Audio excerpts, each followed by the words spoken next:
Dublin throbbed with life. Every cobblestone street pulsed with energy. Sean loved the city's heart. He was a busker after all. Grafton Street was his stage. Every day he poured his soul into his music. His guitar became an extension of himself. He sang of love and loss, of hope and dreams. Sean's voice was rich and warm. It blended with the sounds of the city. People passed by, some stopping to listen, most just glancing his way. He was a familiar sight, a comforting presence amidst the urban hustle. His worn-out hat lay at his feet. It held a meagre collection of coins, a testament to his efforts. Sean didn't mind the indifference of the passers-by. He played for the love of music. Each note was a prayer, a conversation with the city he called home. He played on, his fingers dancing over the strings, lost in the melody of his own world. The day Clara appeared was like any other. The sky was a dull grey. A light drizzle fell on the cobblestones. Sean had just started his set. He was singing an old Irish ballad, his voice tinged with melancholy. Then a splash of colour caught his eye. It was a yellow umbrella, bright and cheerful against the dreary backdrop. Underneath it stood a girl. She had a kind face and curious eyes. She listened intently, her gaze fixed on Sean. He felt a strange flutter in his chest, a feeling he hadn't experienced in a long time. When the song ended, the girl smiled at him. It was a warm, genuine smile that reached her eyes. She walked towards him, her steps light and graceful. Instead of coins, she placed a bunch of daisies in his hat. Their cheerful yellow echoed her umbrella. Sean was taken aback. No one had ever given him flowers before. He looked up at the girl, a question forming on his lips. "They reminded me of your music," she said, her voice soft like the Irish rain, full of sunshine. That was how Sean met Clara. She was a literature student, new to Dublin. Every day she would come to Grafton Street, her yellow umbrella bobbing above the crowd. She would listen to Sean's music, her eyes sparkling with a quiet joy.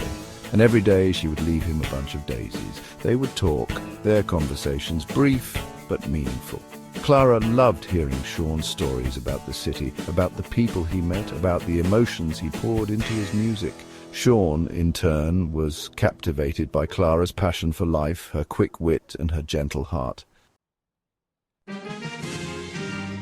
Clara's presence had a profound effect on Sean. His music, once tinged with melancholy, now soared with a newfound hope.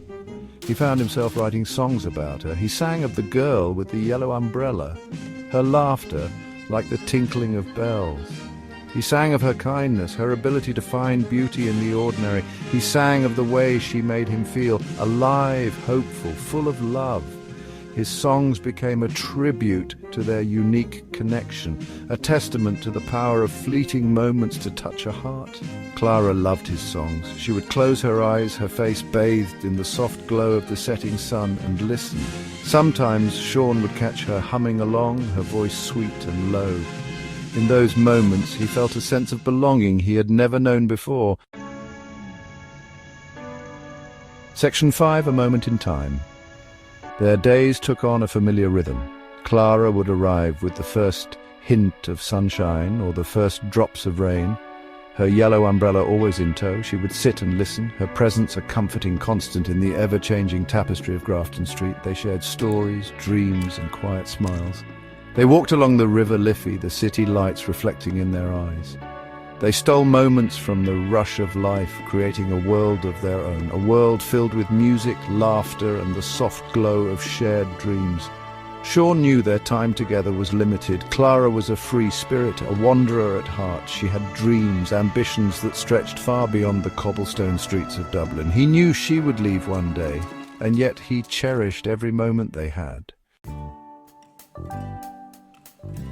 Section 6. Whispers of Yellow. The day Clara left was a day like any other. The sun shone brightly, casting a warm glow over the city, yet for Sean the day seemed dimmer, the air heavier. Clara was leaving for Paris. She had received a scholarship, a chance to pursue her dreams. She found Sean on Grafton Street, their usual spot. Her eyes, usually sparkling with joy, were clouded with sadness. She hugged him goodbye, her touch lingering like a whisper on his skin.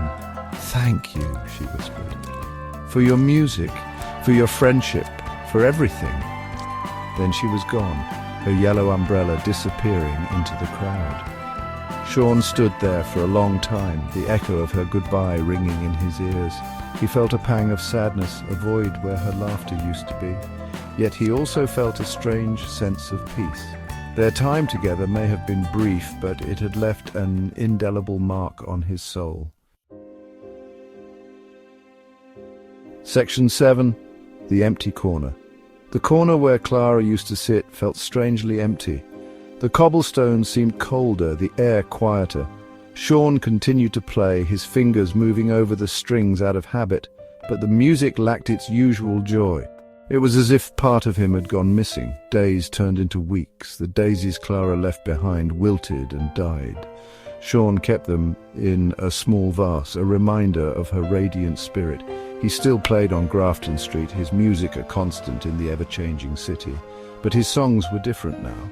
They were filled with a bittersweet longing, a yearning for a love that was no more. People noticed the change. They would stop and listen, their faces etched with concern.